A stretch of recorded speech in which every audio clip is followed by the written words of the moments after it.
me get the agenda up here.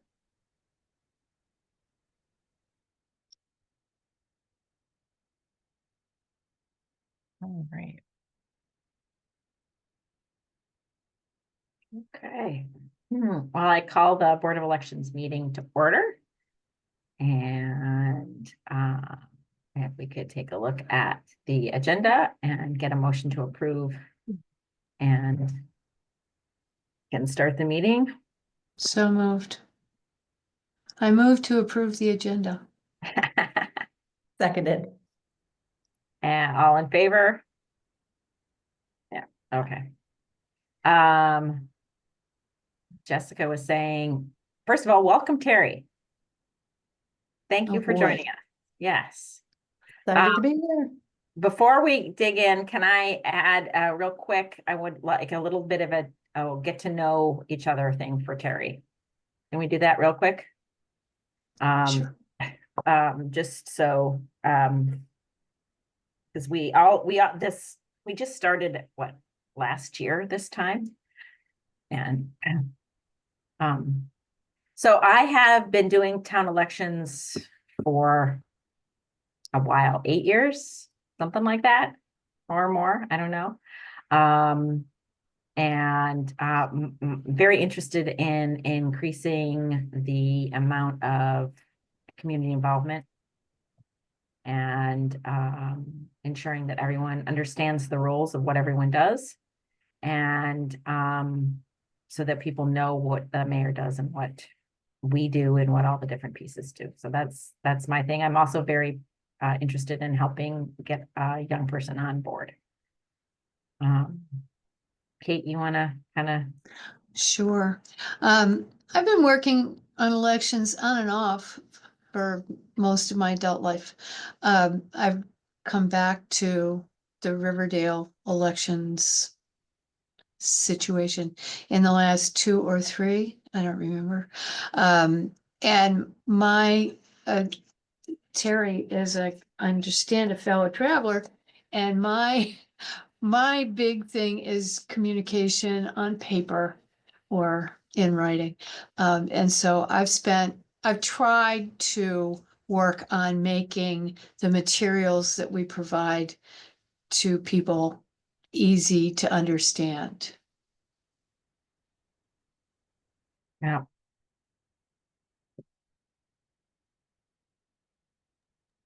I can go. Okay. Hi, Terry. So I guess we're saying why we're here. Just kind of introduction so that Terry knows who we are and we get to know a little bit about Terry. Yeah. So sorry, my husband just got home from work.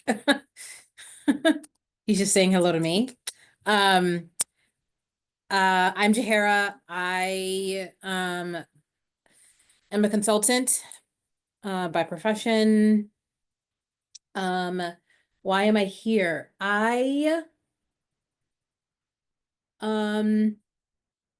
was looking to get involved somehow in town stuff. And this opportunity presented itself, and it seemed like a really good one. And I really like and enjoy how small our town is, that we're kind of nestled in between these kind of very big cities, and how it's, you can definitely, get engaged in town governance, town operations. And I really like that part of being a part of this board. And Jessica helped me get a permit for my fence, so that was really beneficial to being on the board. So it's either my fence or my driveway. So I was very grateful that I had an in into the town.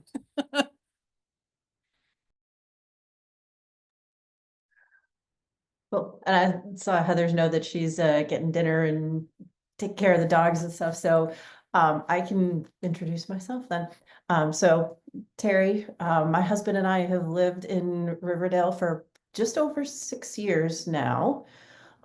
We moved here from California and Michigan before that. So just so you know me a little bit more personally. So I have been, I think I volunteered once for the town of Riverdale Park as an election judge. But I have been for the past several years volunteering for Prince George's County as an election judge as well. So working primary elections, working the general elections.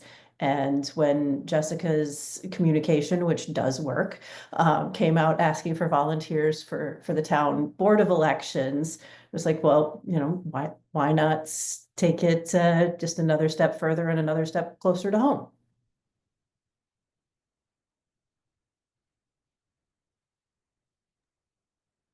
Oh, are you going to be able to introduce yourself, Heather? Yeah, I am. Sorry, I'm in the kitchen and my phone camera is a little broken. But hi Terry, welcome. I'm Heather. I live in Ward 1 down the street from Kate. My partner Abby and I have lived here for going on 16 years, which is really hard to believe. But love Riverdale. Aspire to be Kate Kelly when I grow up. So I don't know whether Jessica recruited me or Kate recruited me, but I would say yes to either one of them for anything. And believe in democracy and want to put my money where my mouth is and do the things locally to make sure that we're making that real in the place where we live. Glad you're here. Welcome to the team. Thank you, everybody. It's been about a year, so it seemed like time to do that again as well. And now we can go back to the agenda. So.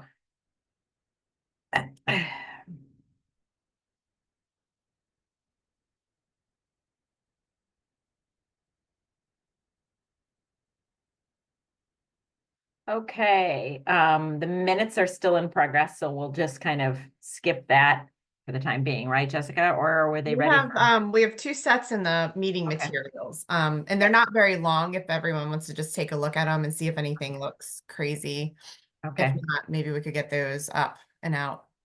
okay. Would you like us to do that by our next meeting, or do you want us to try to do that now? Because Let's do it before the next meeting. Okay. And I'll add more to it because I'm still working backwards. There's still some old minutes that need to be done. So I'll add those to the packet and then they'll be ready for the next meeting. So that's homework for everybody to review the meeting minutes for and as Jessica sends them to us, and so we can vote on them. Okay, then we'll go to the discussion items. Jessica, hand the mic over to you. I'm really excited to have quite a bit to report this week. So the outreach to our 16 and 17-year-old voters, I was able to make contact with two of the high schools this week, Parkdale and Bladensburg.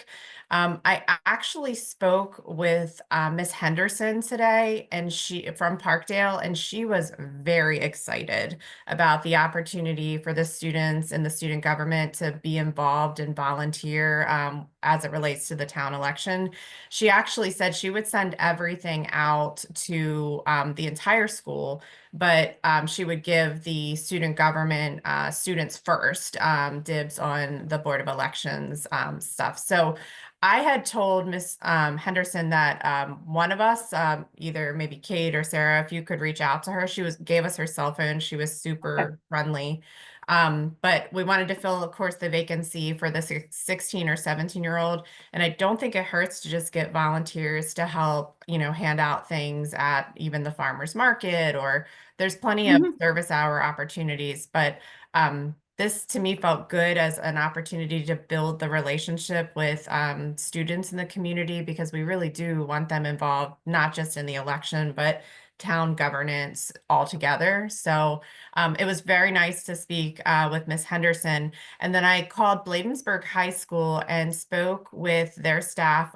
Dr. Anthony is the I'm trying to think of the word, but she oversees the student government, and the staff said she would be totally excited about this. I looked her up on the website, so she looks pretty young, so maybe she's ready to get involved and get engaged and bring the kids into this activity. So at least we've had contact with the two main high schools. This does not include, of course, College Park Academy or the or DeMatha, but I thought it was a good start to have just this contact information, and we can start reaching out to them and preparing some, materials. So I'll keep this document updated when we make contact with the other high schools and the other uh, sponsors, I guess, of the Student Government Association. But I was most impressed or most excited to talk to Miss Henderson because she was just really excited about the opportunity for her students. So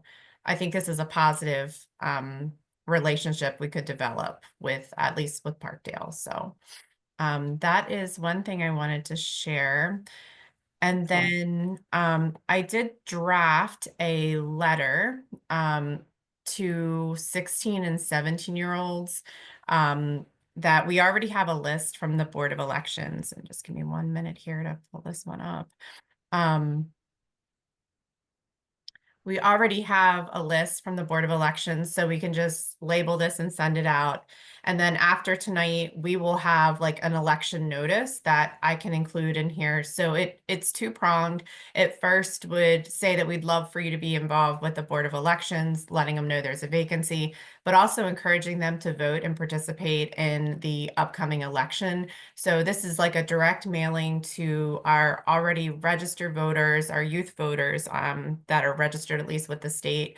So if you could just take some time to look at this at another, maybe after the meeting, and let me know if you have any revisions or anything that needs to be changed. I did have that they would contact Sarah or Kate, but if somebody else would rather do that, or you'd rather direct them to the town election email address at the bottom, that's fine too.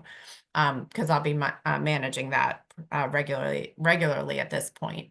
But it's a pretty short and sweet letter, just encouraging them to be part of the process. So if you'll take some time and give some feedback on that in the next week, then I can get that out the door pretty quickly. I have one suggestion, which Mhm. is to include the information that, like the URL, about where to register so Yep. that they could share it with their friends. Yep, let me add that now. I'm going to stop sharing and Yep. add that. So the link to the information here. You know, that Um, they can text it to their friends. okay, yep.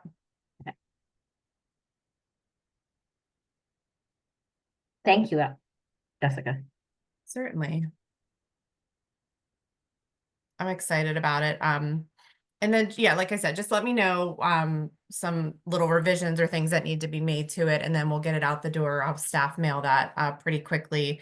And then I think between the two outreaches, we should have somebody who's interested in joining us. I was also thinking, when it comes to like logistics on the day of the election, I mean, I've always thought it would be neat to have greeters, and maybe that's something that the students could do, just greeting people as they come in, giving them their sticker and their pen, and just kind of making sure they know what ward they're in, because we have the list of addresses, and then they could go, they don't even have to be in the polling place, they could be out in front or in the lobby area. And it might be a good activity for the kids. It could be also community service hours, I think that would be a which great can opportunity. be a selling point. Yep. So I'm pretty excited about the possibility of having some students involved, and hopefully we'll find out very soon how folks are feeling about that. So we haven't gotten a lot of feedback from the outreach just on the communication platform. So maybe this direct outreach will really get us there. But the council, I will say, is engaged, because I received a text message from one of the council members saying, oh, I think I have somebody that I know in the community. I'm going to reach out. So they're listening also, and they're absorbing the information, and so they're looking for a youth member of the board. So I thought that was really promising. All right. So the next piece is the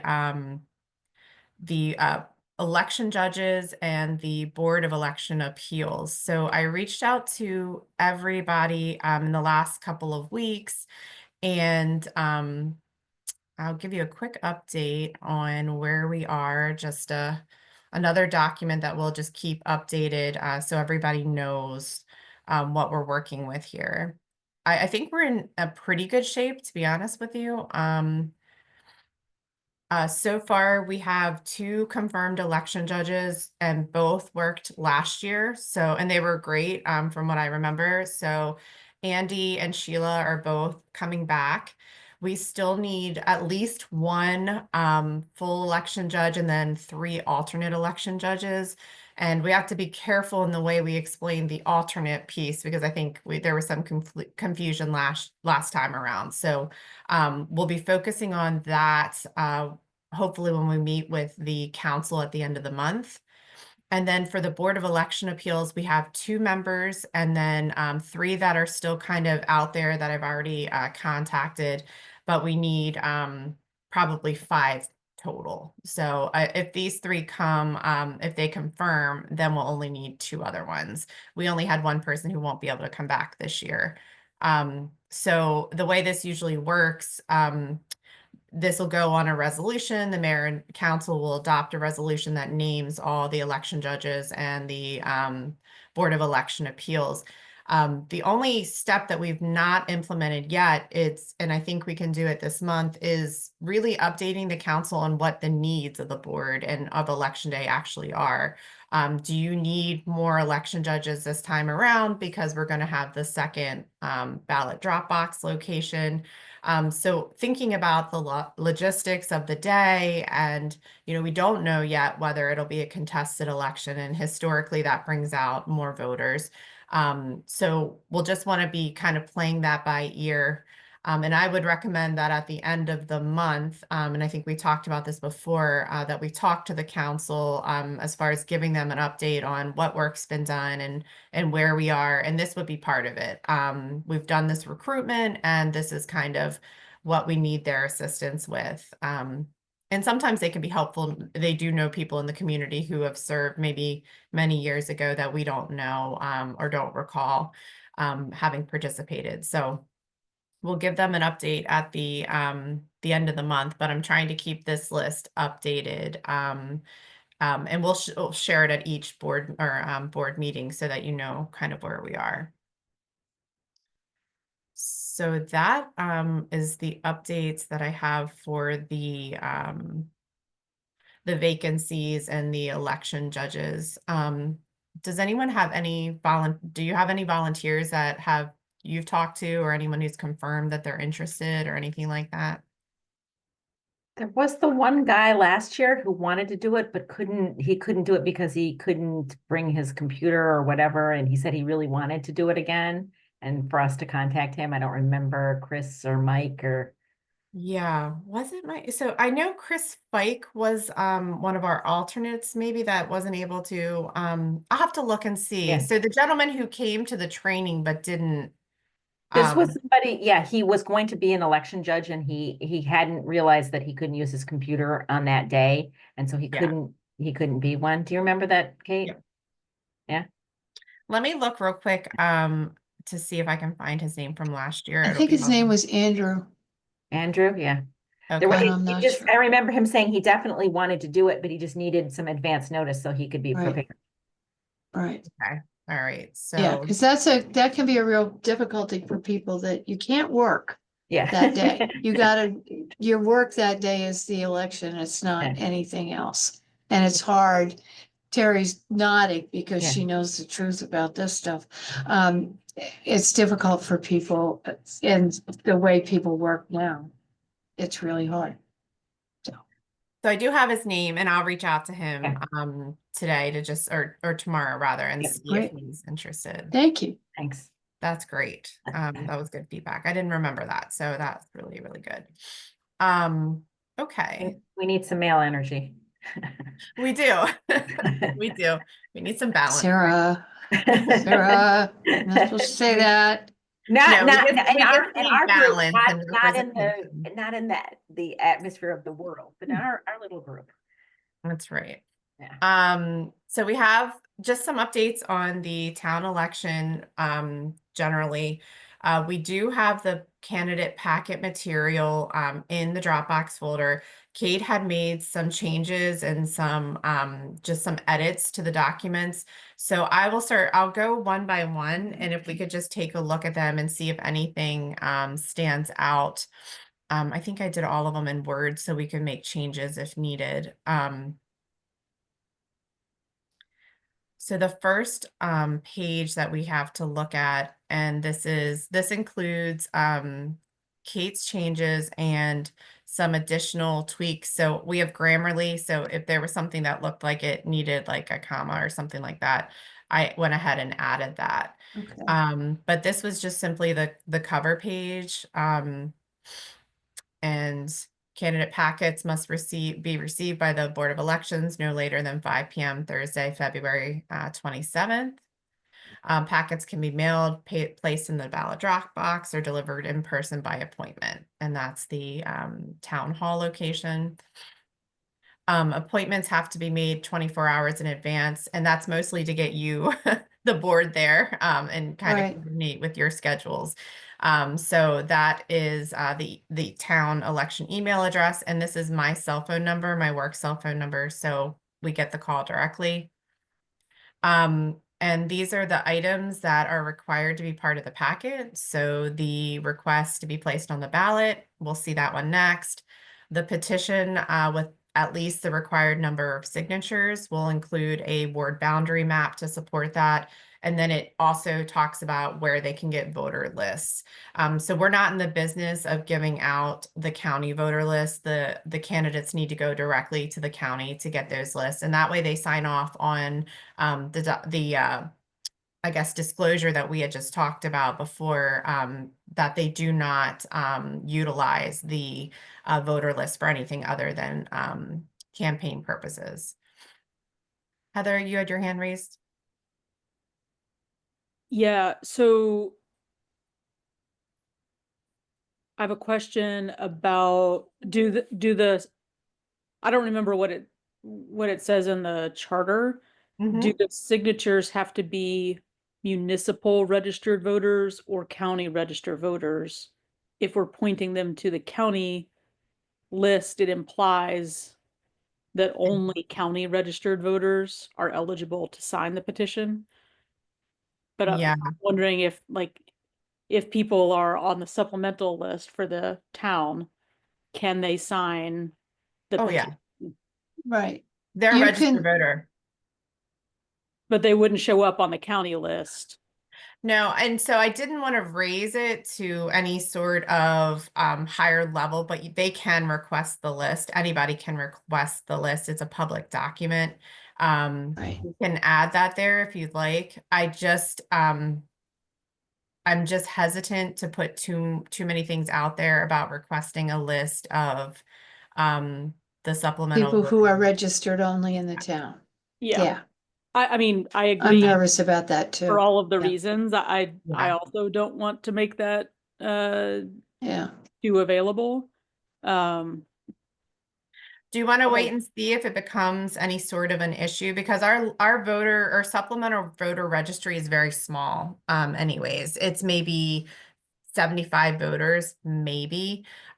We can add a line that they can request it. And we do have at least one candidate every year that requests it. I just didn't want to call too much of attention to it this year. I agree with that. And I Yeah, also want to make sure that people who might want to run in wards that do have a lot of supplemental voters you're right. know that they can go to the supplementally registered voters and don't only have to go to the county list. I just haven't looked at I haven't compared. Yeah. Oh, this is Neville. Oh, Neville. Yeah, so it was mostly, I want to protect voter confidentiality and identity. Yeah. And want to make sure that we make candidacy as accessible as possible. So the other thing we could do, Heather, is take it off of this cover page component and put it on our website, because that there is a link already on Yeah. our website to the County Board of Elections. And maybe we create some sort of a application for people to fill out when they request a copy of the supplemental voter registry. And maybe it can have the same language that the state and county voter lists have regarding the use of the information on the list. I think I'm a little sensitive to it only because I live in Howard County, and Howard County received a letter from a group recently, and I think we're small enough to fly under the radar. I just don't want to. I just don't know what to do. I don't want to put anyone in a Yeah. whole situation or in jeopardy. jeopardy. Yeah, I mean, How can we do it differently that makes it clear that voters on both lists? I mean, when you're on the supplemental voter registry, you're a full voter for the town, like 100%. But you're right, you will not be included on the county and state list. I do like the idea of putting up at least a little bit of a hurdle, like when a candidate, oh, I can't see the top. Oh, When someone is picking up a candidate packet, maybe we say that is also available. I don't want to put it online, and I yeah. don't want to just make it available to anyone, because then anyone could say, I want to be a candidate, but like, Yeah. but they're not actually, they don't have the intention of filing for candidacy. So yeah. Yeah, and that was the other thing too, Heather. I'm not sure if you were here when I covered this. So we did talk to an attorney about the supplemental voter registry, and I did talk to my colleagues in other jurisdictions about, we're all in the same boat about wanting to protect the residents. And so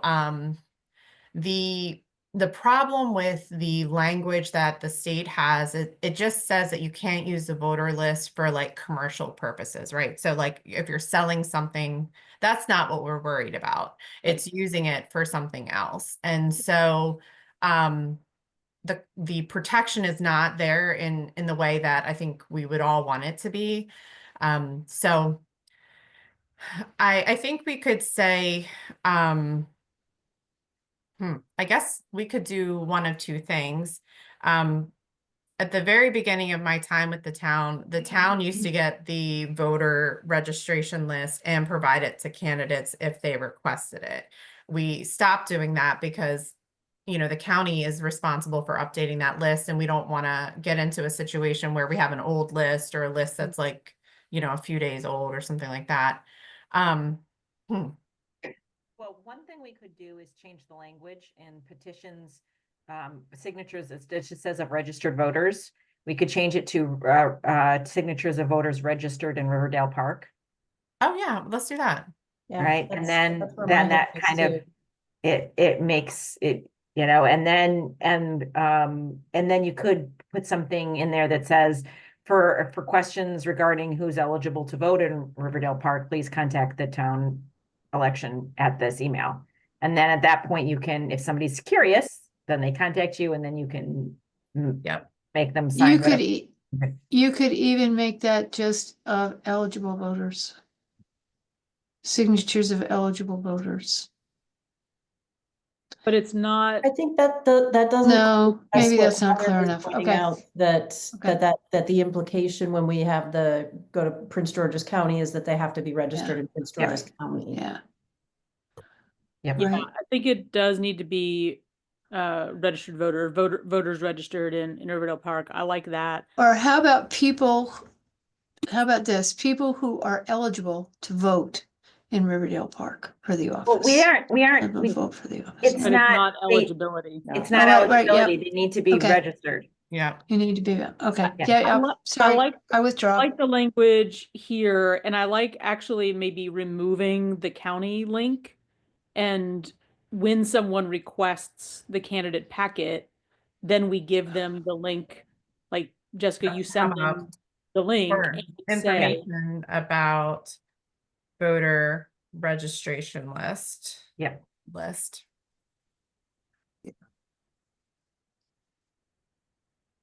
Email. And then I'll use the town election email address. Good. And then I will it puts a little bit of a hurdle. It treats all the information the same. love it. Yep, you're Right. exactly right. Very Great. good, Heather. Thanks, y'all. Thank you. I mean, this is important stuff. Put your other little bullet under there too. There we go. And Thank then you. I'll pull with the formatting here because I would like this to be a little. It's not too bad. Okay. The financial disclosure statement is already approved by the Ethics Commission, and then the candidate filing fee of $25. Should we put how people can pay? Okay, Yeah. put in. And I think did you have that somewhere else, Kate? Didn't I think we did. It doesn't hurt to repeat it everywhere. Yeah. I forget which one it is. Yeah, let me double Requirements for check here. filing. Oh, maybe it is. Yeah, let me copy and paste that same Right, line. right. In cash or by check, money order, or credit card. Yeah. That's on the first, so third paragraph. Okay, so I'm gonna add that under.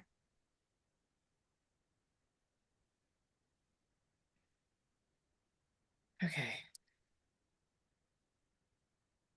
Okay, and let me share this again so you can see the final revised version here. Okay, so the language is the same. Let's start from the top. Candidate name, address, phone number, email address, best way to reach them. Candidate packets must be received no later than 5 p.m. Thursday, February 27th. Packets can be mailed, placed in the ballot drop box, or delivered in person by appointment, Town of Riverdale Park, Town Hall. Appointments must be made 24 hours in advance. That's good. Candidate packets must include the following. 1, request to be placed on the May 5th ballot. 2, petitions showing at least the required number of signatures of voters registered in Riverdale Park for the office. Little bullet point award boundary map is in your candidate packet. Sorry, we have one more message. Appointments must be requested. Yeah, I want them to ask for an appointment just because that way I can make sure one of you are there. So I'm not the one necessarily receiving it. I was just avoiding someone saying, I want to meet with you on Tuesday at 5 and thinking that that's the Yeah. appointment, where actually they need to request so that you can find a time that works. Okay. Just be getting too far in the weeds. You could use scheduled. Appointments must be scheduled 24 hours in advance. And that implies that there's some kind of communication back and forth. Okay. Yep, great. Perfect. And then for information about voter registration lists, email. So we'll have somebody send an email about that. Financial disclosure statement, candidate for elective office. That's the document for the Board of Elections. And then candidate filing fee of $25 payable in cash or by check, money order, or credit card. Probably, yeah, Do we feel good about that? yeah. I do. Okay, I'm good with that too. All right, got that saved. All right, let's go to the second document in the packet. And that is the requirements for filing a petition. So this has some language from the charter and the code. And we made some changes, just to some minor tweaks to it.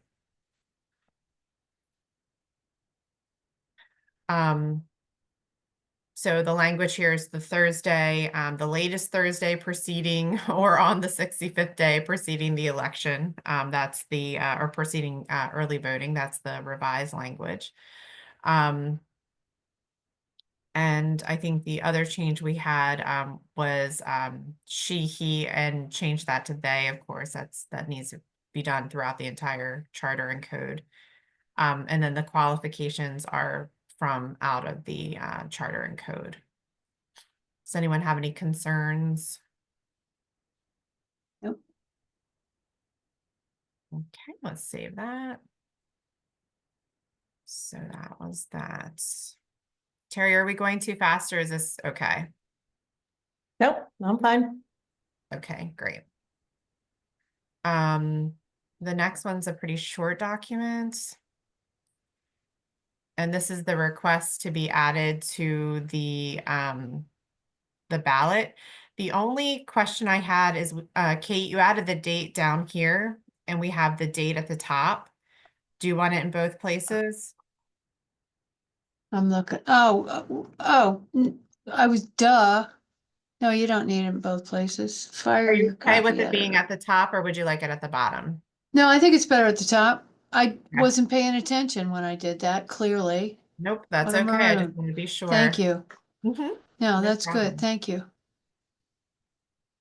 And then we have this, really no changes to Yeah. this. And it's to the Board of Elections and very simple form. All right, so we'll save that. And then let's move to the final piece, which is the petition for elective office. And this one we did make some changes to. Tara had some really good ideas at the last meeting. And so we incorporated those into the final document here, the final revised version. And so we have an example here at the top, printed name. Hopefully everybody signs it very clearly like this one, and an address. We could always put make it a real town or a real street in town, but I wanted to make sure it had an apartment number on it because that's another issue Right. we deal with frequently. So hopefully this example is enough. And then I created a page because we talked a little bit about what if somebody wants to have more. So it's just a page where they would insert the number of the signature and then it's just an additional page they can add. So I think that's more than enough, Yep. folks. I think the spacing looks good. And I'm just really fingers crossed that people really make some clear signatures here. So one thing that Kate brought up in reviewing these documents was she asked about whether they would be in Spanish too. And so we've never done the candidate packets, ironically, in Spanish, but especially for the petition, it really should be in Spanish because that's residents are going to be using that and seeing that. And if you're not able to read what you're signing, that's a problem. Does anyone have any concerns about just translating the entire candidate packet just as a level of comfort for folks where English isn't their first language? Yeah, I don't see any issue. I think it's a great I idea. think it is too. Perfect. So Does it make sense to make this petition sign form that we're looking at right now? Excuse me, I'm eating dinner. Mhm. Bilingual. So that when people are trying to collect the signatures, the person who's signing doesn't need to they don't need to switch back and forth between an English Right. and a Spanish form. So if this one was in both English and Spanish. yeah, so like the English version and Spanish underneath or vice versa. Yep, so Yeah. we're all on the same page. Yeah, Yeah. so we'll do that with the petition all Yep. together. Yep. Um, And then the others can just be just a Spanish and an English language version, and that's fine.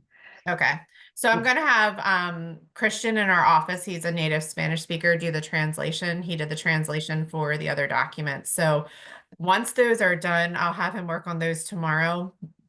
And then we'll be ready. The goal, I think, is to get the candidate packets ready by the end of the week. So have them up and out by that time. So we don't anymore have a lot of people who come in and get them at town hall. Town hall's Right. not open, so that doesn't matter anyways. But I want to get them on the website so people can print them off, and then we'll have printed copies at Town Hall, there's a little drop box there that people can pick those up, and we can get them to folks if they need them. One other suggestion yep. about the petition is to have the example on every page. Okay. So that if you go to page 2, and because it is going to be for the people signing more than for the person. Yeah. Okay.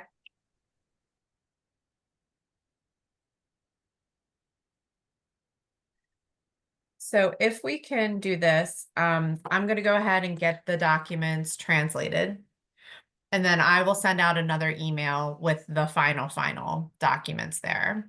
And if you could just, say that they look good to you, just send an email back like, yeah, this is good. And try to do that by Friday. So I can get those out on Friday. I think that would be great. So tentatively, there are no objections to what we have currently revised. The next step will be to have staff translate it and just do a little bit of the reformatting on the petition page, and then we'll have our final version. Do we need to, can we approve it through the email, or can we have a vote now and approve it in the current state? What's the best way to move forward, Jessica? So we really can't vote via email, but you can approve them with the condition of that we just discussed, that Okay. the English version is fine, and you want it to be translated. And so the final version with the translation will be available via email. So Okay. I think that's a pretty reasonable Okay. approach. Can someone, I move that we adopt these as shown with the proviso that they're gonna be translated into Spanish as well. How's that? I'll Mhm. second. Okay, all those in favor? Aye, Aye. I'm sorry, who seconded the motion? Heather. You're right. Oh, I did. okay. Who did, Heather? You did? Yep. Okay, got it. Okay, so this is great. So I'll make sure we'll get that done. So check. That has been the biggest discussion point with the council. They've been asking a lot about when the candidate packets are ready. So that's, Sure. I hope that means they're going to turn them in. Good, before- we want Okay. eager candidates. That's Yeah, good. yes, that is exciting. Okay, so the next item is the actual election notice.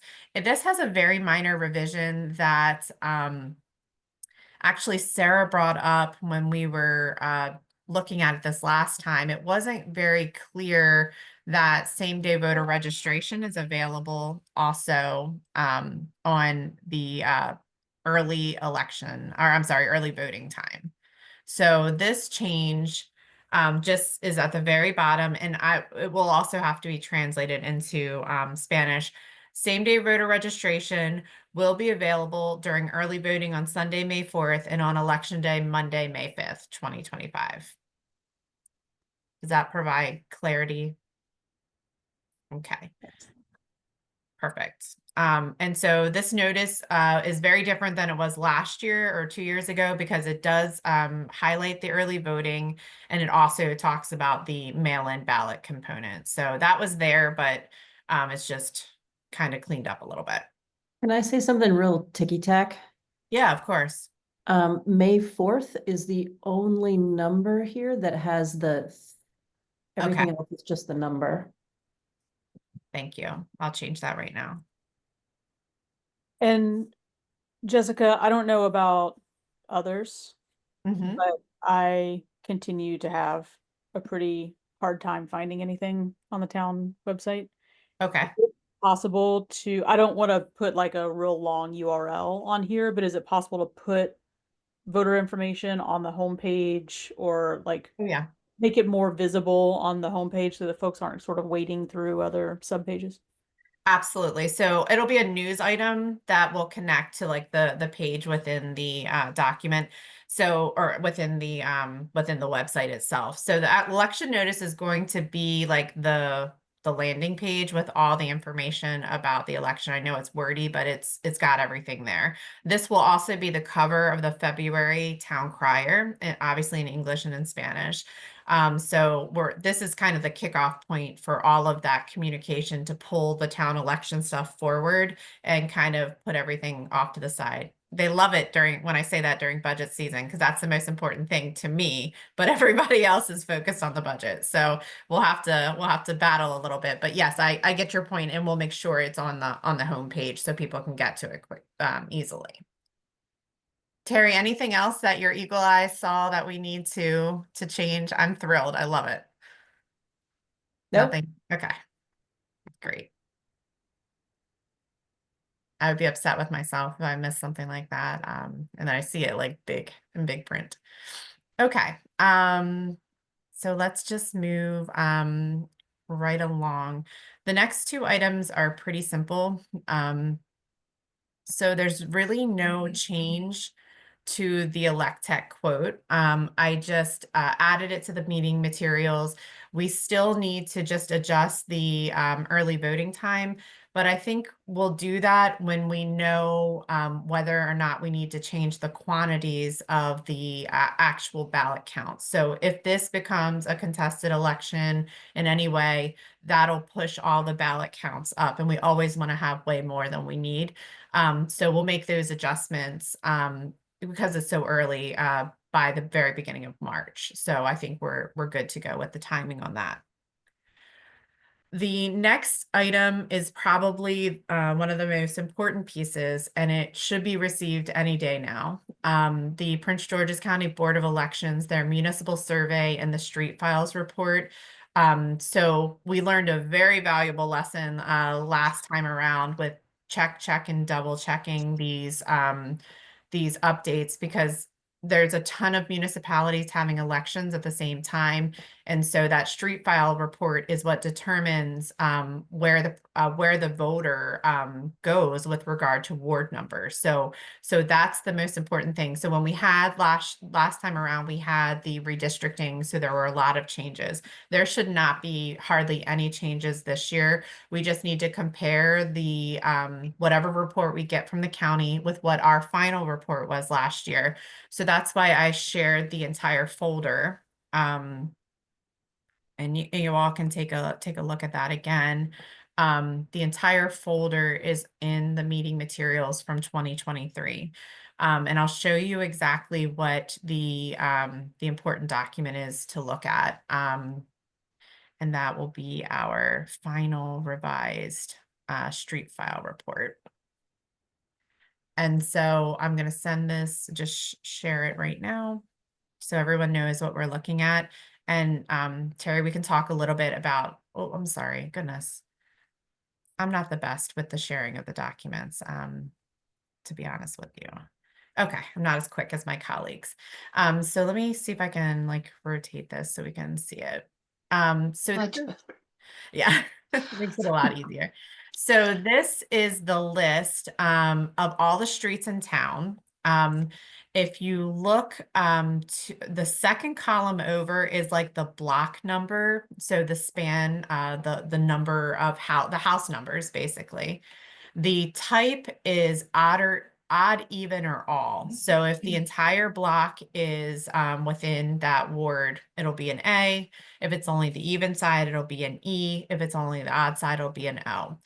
Then skip over, the city is consistent, the zip is consistent, the precinct is consistent, the split is the most important. So the last two numbers, so 73 is our municipal number, and 01, 02, those are the ward numbers.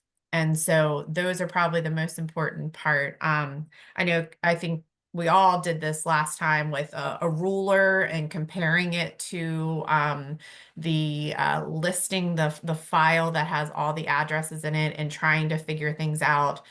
Because this is mostly all residential addresses. And so that was something we encountered also in working with the county. We found that, in some cases are commercially zoned buildings that people live in. And so just trying to keep this list up to date and as accurate as possible is a chore in and of itself. But we should not have that many changes. And what we had missed the last time was on the very last page. So if everybody could look at the very last page, these two changes here, you can see the numbers that are handwritten in. We just want to make sure that all of those are correct on the final version of the list. I'm sure it will be because we made that change immediately after the election. We called it to the county's attention and we fixed that. So use the last list and let's all take a look at the entire list together when we get it. Just the more set of eyes we have, I think the better off we are. And then the only other thing I wanted to share was, Real quick, Jessica, so Yep. you want us to review it in a meeting, or do you want us to review it independently and come back? How is what do you think is the best Yeah. way to get it done? so I think I'll probably get the report this week or next week. And Mhm. so I think what I'll do is I'll send it out to everybody. If you could review it individually, and then when we come back together at the next meeting, if we can just bless it then, if Yep. there are no changes. If there is anything that's off, let me know beforehand and I can go back with the county to get that updated. But I'm hoping the final version can be approved at our next meeting. And I asked you to send the two documents that we're supposed to compare, because last Yeah. time I got confused because I was this document or that document or whatever. So Yeah. if you can be kind to me and just say, compare these two documents, then I will be better at it. Yeah, and this time we won't have to go through the Excel spreadsheet too, because Okay. we already did that Oh, here and Okay. we were very meticulous with oh, it. good. Thank God. Yeah. That was It was a onerous. challenge. Yeah. It was a It- challenge. It's hard. I remember the first time I did this when I was very first hired. It had not been done in a long time, and I went address by address, and we had so many little changes. And I just remember how painful that was. And then last year when we did it, was really, really painful. I had papers everywhere. We all did, trying to make Yeah, sure we didn't miss right. anything. But we learned a lot through that process, and I can't thank the county enough for taking the time to explain it to us. So I think we have a good understanding of how their voter lists work. And, I think we're in a good place with that. So the only other thing I always like to point out is there's a survey we have to fill out every year also. And it's really a simple survey. I think it's electronic now, so it won't look like this. It just talks about the hours that the polls are open, polling locations. The question I always have is the date the registration books close. And so that's a kind of an arbitrary date that the county determines as it relates to printing the voter activity cards, so the VACs. So they have to stop, they have to close the books technically almost a month in advance. And then what happens is if somebody was to register in that time frame and they came in and said, "Hey, I'm registered to vote," we would just call the county that day and they would confirm they're registered to vote, and we'd have them fill out a like emergency voter card, and it's not a big deal. But it always bothers me because it feels like it's so Right. far in advance, but it's really for them. Yeah. Everything else should be fine. So if this is an actual paper form, I'll forward it to you to take a look at as well. It might just be a Google form that we fill out this time and then upload the street files once we've approved it. Okay, so that one's easy also. This one is this is Heather's item. I always say it's our voter outreach document. We have a Google Doc that I'll need to send it to you, Terry, so you can see. We've identified mostly the stakeholders that we want to make sure to reach out to regarding just voting and election related materials. I don't know that the timing is that big of a deal for voter education, because that can happen, all the way up until election day. But I am concerned about making sure we get the date out there on the candidate filing deadline, because that's really soon and we want, more people to be involved in the process. So great. Heather put the link in the chat box so you can take a look at the list that we've come up with.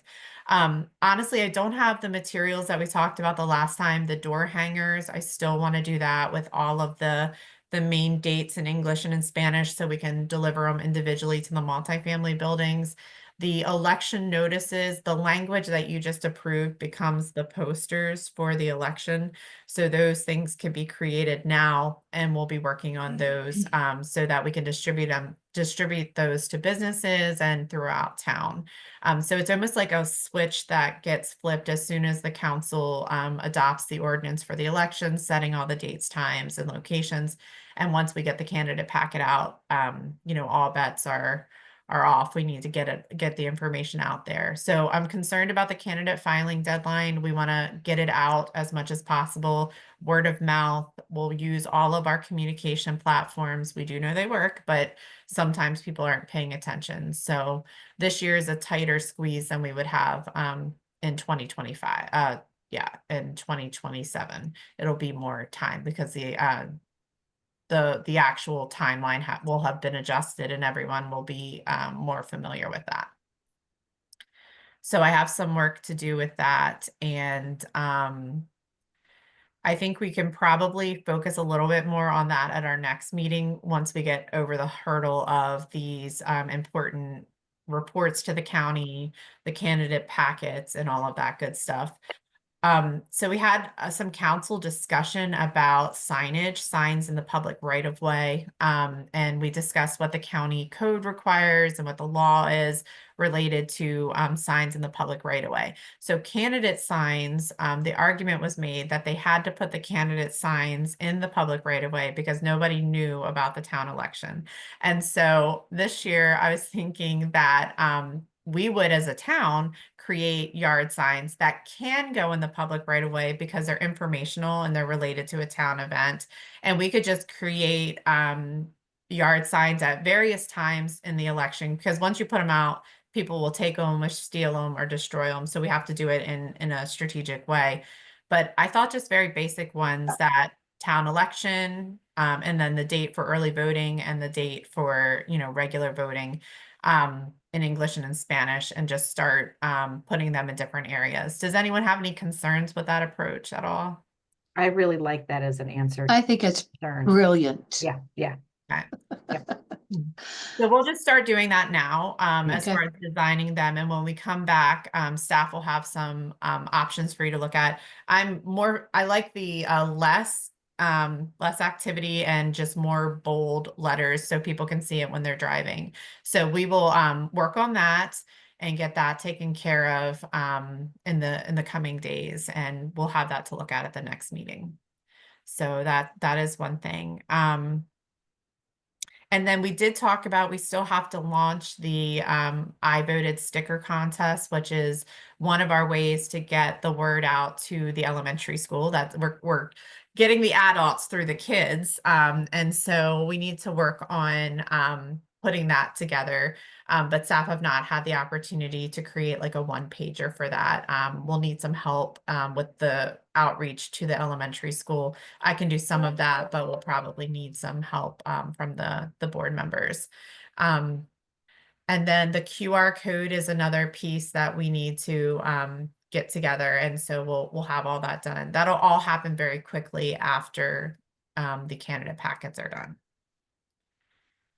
So we'll need volunteers to be out at the farmers market. That's a weekly thing. That's a great way to interact with folks.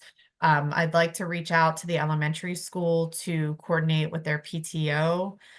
So that would be something where we would hire or bring a translator with us and interact with the families. And I'd ask that we kind of get as many people together as possible, but because it's more of a personal touch. This is like our grassroots voter education component.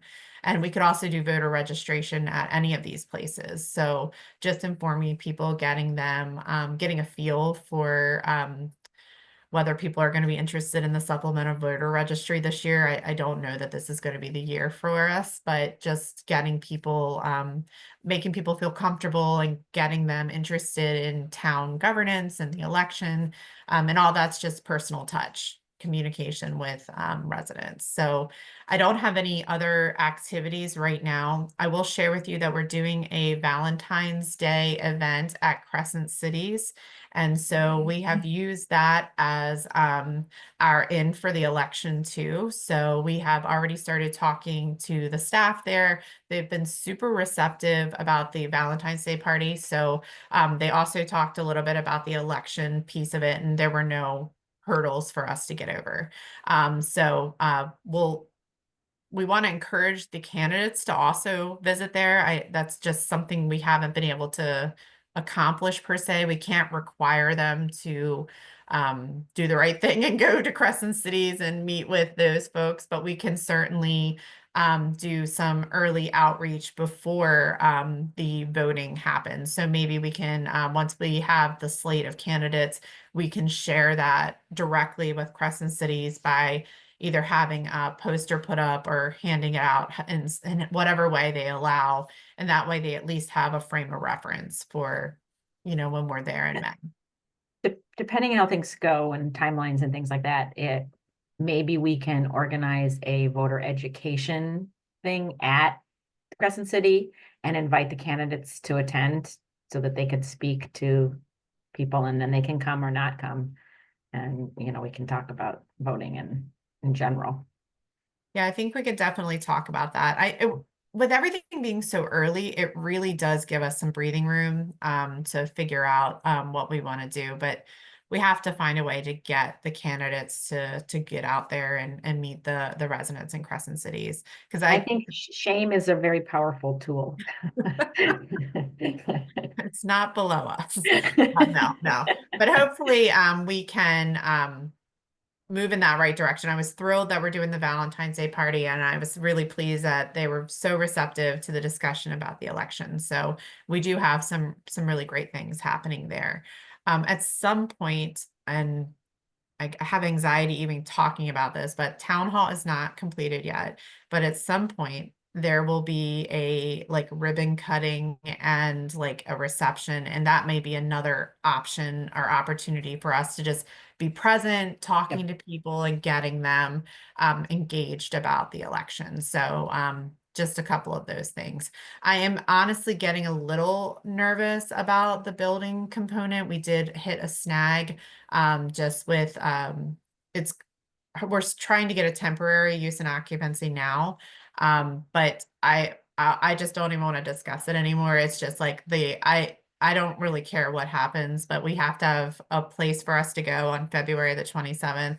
And that building has to be ready to go by May the 4th. I just can't see it any other way. I don't mean to be dramatic about it, but it's just getting that date is just getting too close for comfort. So I don't know how soon we'll be able to go in and kind of feel it out and see what our layout is, but hopefully at least by the 27th, we should have a temporary use and occupancy. If not, we're going to just set it up in the lobby area that was never even touched, and we'll just have one table there and people can come in if they need to, but we'll do what we have to do. We just don't have it all set quite yet.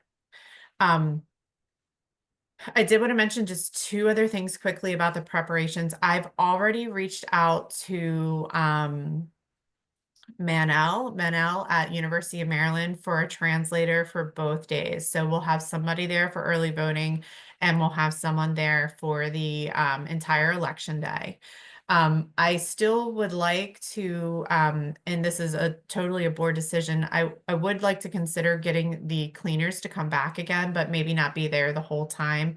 I just think we're not completely through with the airborne illness component. And so if they can just come back a couple of times throughout the day to wipe down the frequently touched surfaces. Does anyone have any concerns about that or think it's completely unnecessary? No, I think it's a good idea. And, a couple of times, once in the middle of the day, once around 6 o'clock, like that.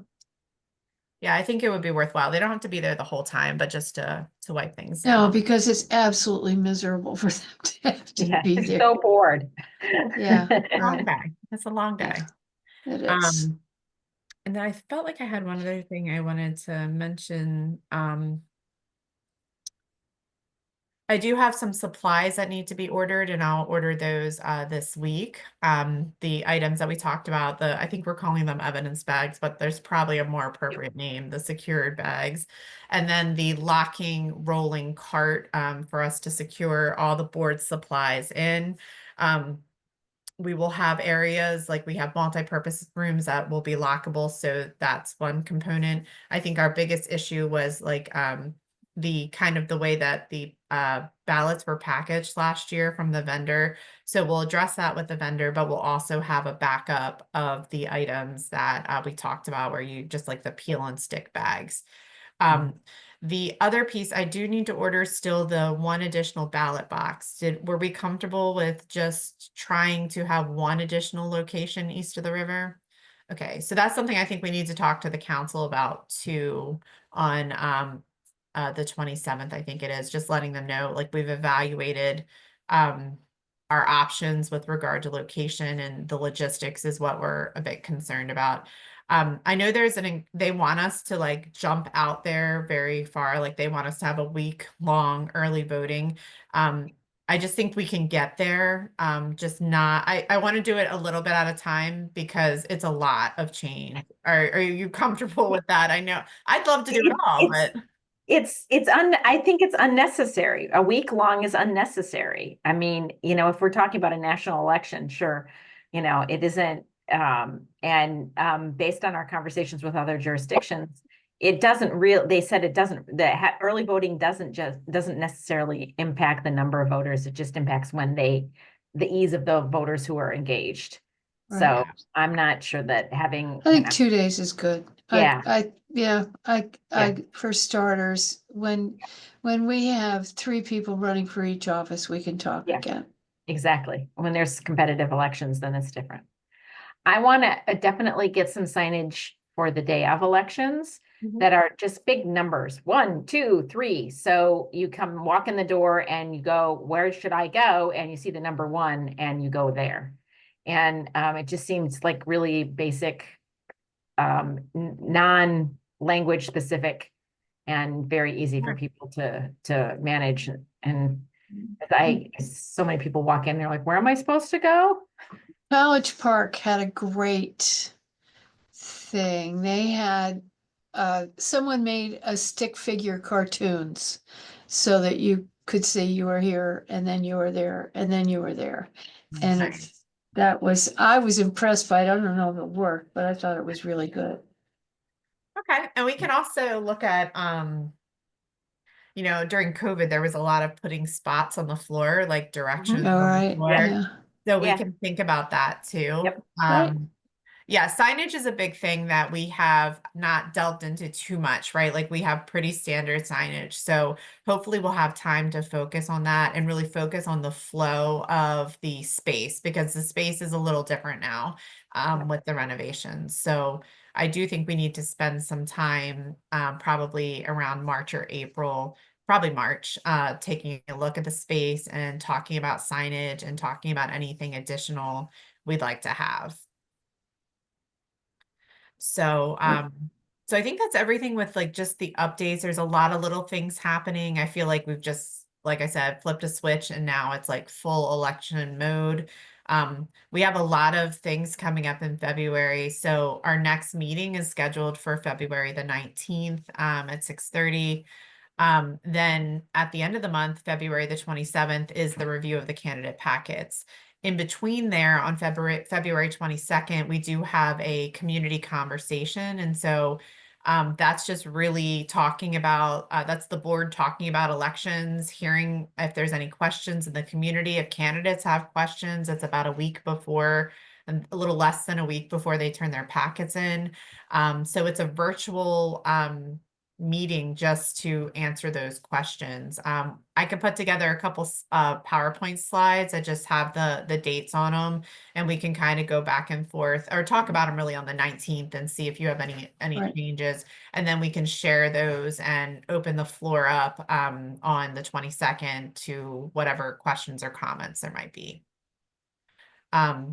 We still need to do our we had one in-person meeting planned on the timeline, which was just an opportunity to answer questions again from the community or do voter registration. I'll go back and look at the timeline we gave to the council, I think a year ago, and see where we were looking at doing that. But that'll certainly be after the filing deadline. So that'll be more of a voter education type thing and voter registration and all of that. And it doesn't have to be a town hall. If we want to do it somewhere else, we could look at that too.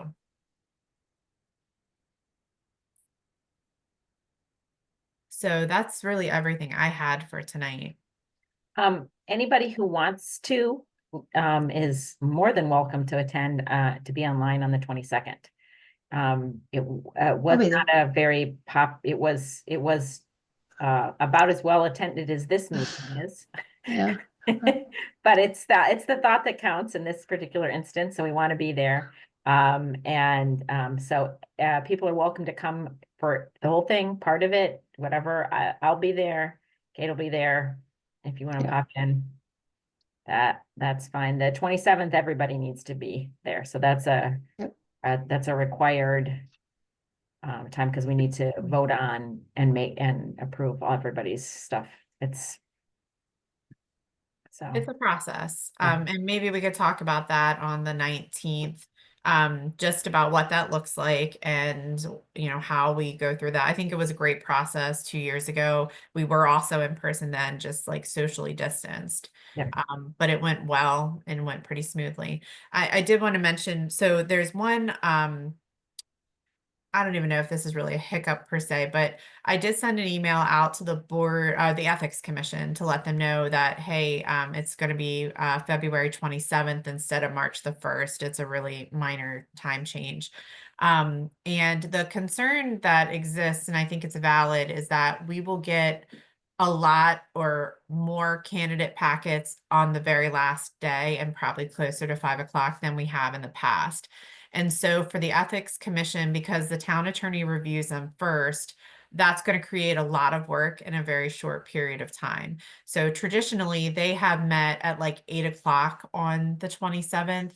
But the town attorney is kind of raising some concerns that there may be a lot more for him to review, and he may not have the time to do it for that night. So the thought was to give them until the following week on Tuesday. So there's a mayor and council meeting on Monday, and then let the Ethics Commission meet on Tuesday and certify all the candidate packets. So that would make it, we'd kind of have to hold our breath for like 4 days, 4 business days, and not release the candidate names until Yeah. we get that other piece done. It's okay. Does anyone have concerns about that? No, gonna I make don't- the candidates my count. only concern is we really need to make sure that all of the candidates are aware of this particular issue, and that they have their expectations in line with that. Yeah. So don't bug me when I'm out walking to know who's on the elections. So let's think about that I did reach out to Fred because it's not that hard to review the financial disclosures because it's a very standard form. My concern also is if they find issues with the financial disclosure forms, which they always do, it adds a few more days after that. So I'm going to try to not gently push the town attorney to say, hey, maybe it's only 1 or 2, and then you have 3 hours between 5 o'clock and 8 o'clock to do that review. The other option I gave them was to come in person, and while you all are working on the signatures, they could be reviewing the actual financial disclosures in another location, within the building. So I'm still going to try to push for the 27th, but that might just be a little delay. So we'll have to come up with language to let the candidates know and the community, because people drive us crazy sending emails like, who are the candidates? Who are the candidates? It's a little frustrating. So just so you know that might be an issue with regard to certifying the actual candidate packets. That might be a little bit later into the next week. That does not impact in any way our printing the ballots or any of the next steps that we have, because we added more time. Yeah. So, Just as a heads up, I will not be able to join the meeting on the 19th. Okay. I will literally be on stage in Las Vegas, which sounds a lot more interesting than it actually is. Presenting to a room full of salespeople. Oh, you could have told a really good story, Terry. Like we would have known. We would have been like, you started your like residency out there or something. That is amazing. I was wondering whether we needed to close the official part of the meeting. Exactly. You're there No, learning it's- how to deal cards. I don't know. My No, company's that's- conference, and I have like I will be on stage at 6:30 Eastern time. Excuses. No worries. That's no big deal. And really it's not that difficult when it comes to like doing the candidate packets. We can give the instructions the day of and everyone's going to be perfectly fine for the 27th. The vast majority of time is just reviewing the list of signatures and making sure they're in the correct wards and that they're registered voters. Great. It's just, Yeah, yeah. and if you give me an instruction pre-read, I will definitely come prepared. Yeah. Perfect. No, I think we're in really good shape. I feel like we're in good shape for this time in the process. Is there anything that anyone thinks we're missing or we need to be thinking about? No, Okay. I yeah. think we're just moving right along. I think we're good. Okay. Candidates, that's what we're missing. We Yeah. need candidates. Yeah. Yeah. It'd be nice to have a lot of people come out to vote. But you know, this might not be our year. We might have to wait a little bit longer. And that's okay. Stay warm. Yes, everybody stay warm. I thought I saw something about snow on Sunday. So No mix, something like that. I don't know. All I know is I saw something that said with wind chill minus like below 0 temperature feel on like next Tuesday. I'm like, that's a work from home day. Mm. I'm looking forward to the spring. All right. Well, everybody, it was so good seeing you. I'm really Yep. excited about the election and we will we'll talk very soon, February the 19th. Take care. Thanks for all Take your care, work, everybody. Jessica. Yep. Thank you, Certainly. thank you, thank you. Guys, take care. Bye-bye.